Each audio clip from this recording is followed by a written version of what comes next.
கிறிஸ்துவுக்குள் பிரியமானவர்களே, April 18 Elon G white அம்மையார் அவர்களுடைய மாரநாதா புத்தகம், பக்கம் 215. இன்றைய தியானத்திற்காக தெரிந்து கொள்ளப்பட்ட தலைப்பானது வல்லமையுடன் பிரசங்கித்தல். வசனம் மத்தேயு 3வது அதிகாரம் வசனம் 1-2. அந்நாட்களில் யோவான் ஸ்நானன் யூதேயாவின் வனாந்தரத்தில் வந்து, மனம் திரும்புங்கள், பரலோக ராஜ்யம் சமீபித்திருக்கிறது. யோவான் ஸ்நானகன் தனது வனாந்தர வாழ்க்கையின் பொழுது தேவனால் போதிக்கப்பட்டார். தேவனை பற்றிய வெளிப்படுத்தல்களை இயற்கையின் வாயிலாக கற்றுக்கொண்டார். தெய்வீக ஆவியானவரின் ஆலோசனை கடியில் தீர்க்கதரிசிகளின் புத்தக சுருள்களை படித்தார். பகலிலும் இரவிலும் அவரது உள்ளமும் இதயமும் ஆத்மாவும் அந்த பரலோகத்தின் தரிசனத்தால் நிரப்பப்படும் வரை கிறிஸ்துவே அவரது பாடமாகவும் தியானமாகவும் இருந்தார். ராஜாவை அவரது அழகிலே நோக்கி பார்த்தார். எனவே சுயம் முற்றிலும் காணப்படாமற் போயிற்று. அந்த பரிசுத்தத்தின் மகா மேன்மையை அவர் கண்டார். எனவே தாம் தகுதியற்றவர், திறமையற்றவர் என்பதை அறிந்து கொண்டார். அவர் கூறி அறிவிக்க வேண்டியது தேவனுடைய தூதாகும். தேவனுடைய வல்லமையிலும் அவருடைய நீதியிலும் தான் அவர் நிலை நிற்க வேண்டியிருந்தது. மானிடர்களை கண்டு பயப்படாதவராக, பரலோகத்தின் தூதுவராக வெளியே செல்வதற்கு அவர் ஆயத்தமாக இருந்தார். ஏனெனில் அவர் தெய்வீகத்தை நோக்கி பார்த்திருந்தார். ராஜாக்களுக்கு ராஜாவின் முன்பாக நடுக்கத்தோடு பணிந்து நின்றதினால் இவ்வுலகத்தின் அரசர்களின் முன்னிலையிலே பயமின்றி அவரால் நிற்க முடிந்தது. யோவான் ஸ்நானகன் விரிவான தர்க்கங்களிலோ அல்லது நயமாக புனையப்பட்ட கருத்துகளிலோ தமது செய்திகளை கூறி அறிவிக்கவில்லை.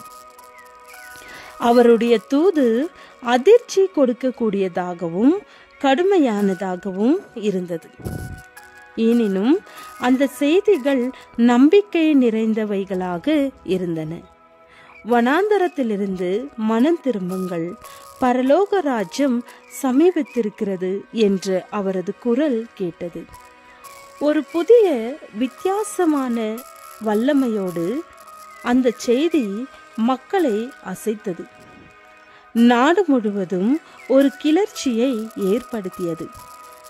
திரளான மக்கள் வனாந்தரத்திற்கு சென்றார்கள். வானமேகங்களின் மீது கிறிஸ்து 2ஆம் முறையாக வருவதற்கு சற்று முன்னர் உள்ள இந்த காலத்திலே யோவான் ஸ்நானகன் செய்த ஊழியத்தை போன்று ஒரு ஊழியம் செய்யப்பட வேண்டும். ஆண்டவருடைய அந்த மகா நாளிலே நிற்கத்தக்கதாக ஒரு கூட்டத்தை ஆயத்தம் செய்ய வேண்டும் என்று அதற்காக மனிதரை தேவன் அழைக்கிறார்.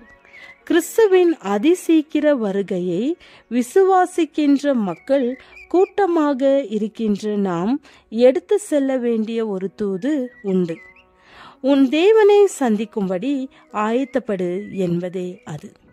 நம்முடைய தூது யோவான் ஸ்நானகருடைய தூதை போன்று ஒளிவு மறைவற்றதாக, நேரடியானதாக இருக்க வேண்டும்.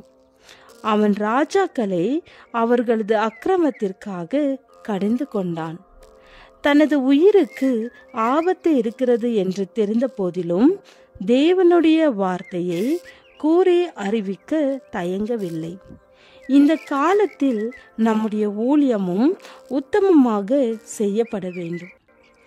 யோவான் கொடுத்ததை போன்ற ஒரு தூதை நாம் கொடுக்க வேண்டுமானால் அவனுக்கு இருந்ததை போன்ற ஆவிக்குரிய அனுபவம் நமக்கு இருக்க வேண்டும். அதே வேலையானது நம்மிலே செய்யப்பட வேண்டும். நாம் தேவனை நோக்கி பார்க்க வேண்டும்.